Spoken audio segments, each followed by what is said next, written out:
Blessed and happy Tuesday to all of you, my dear friends, my dear brothers and sisters, my dear good people of God, faithful followers of the Daily Gospel Reflection with Father Jack.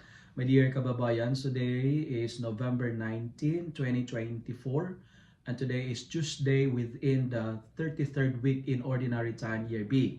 Today's Gospel is from the beautiful and the wonderful account of the Gospel of Luke, chapter 19, verses 1 to 10. Our Gospel for today speaks about the story of this unhappy, wealthy man. I think this is possible. Wealthy, but unhappy. Rich, but poor. Zacchaeus, he was wealthy, yet not happy with his life. And today, we are reminded to be like Zacchaeus. Why? Why like Zacchaeus? Because Zacchaeus was short, but he never focused on his weakness. He never complained on being a small guy. Instead, he climbed up a sycamore tree and boom, he became taller than anybody else. My dear friends, the life of Zacchaeus is telling us of this beautiful message. Like Zacchaeus, let us find ways for God to find us.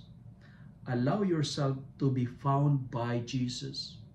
Do not complain, but find ways, because true and genuine happiness is being found by God. And it is interesting to note that conversion and joy are the immediate effects of encountering the Lord. When we found the Lord will transform us. And that's what happened in the life of Zacchaeus. Zacchaeus was very greedy as a tax collector. But when he encountered the Lord, he turned to be generous.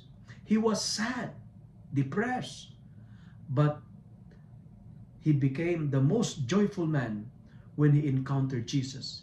He was condemned for being the notorious sinner, because during the time of Jesus, if you are a tax collector, you are like a beast in human form.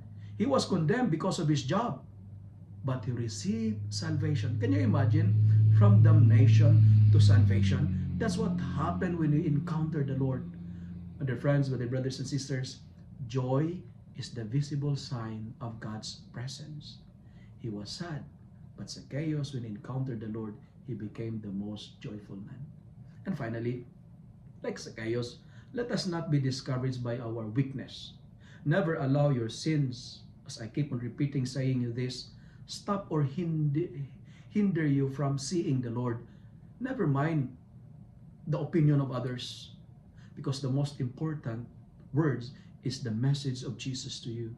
And Jesus is telling us, like Zacchaeus, I must stay at your house. My dear friends, like Zacchaeus, welcome the Lord with delight.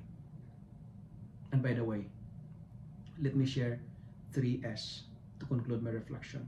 Like Zacchaeus, there's always an element of sin in our life. But amidst of our sins, like Zacchaeus, beg for mercy, say sorry, because when you do that, salvation will be yours.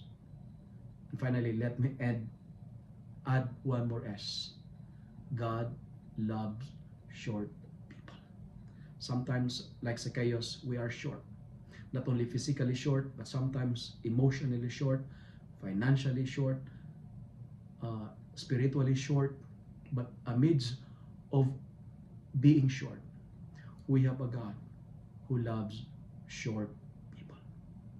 If you love and like this reflection, kindly share it with your friends, share it with your family. Make the word of God viral so that many will be blessed.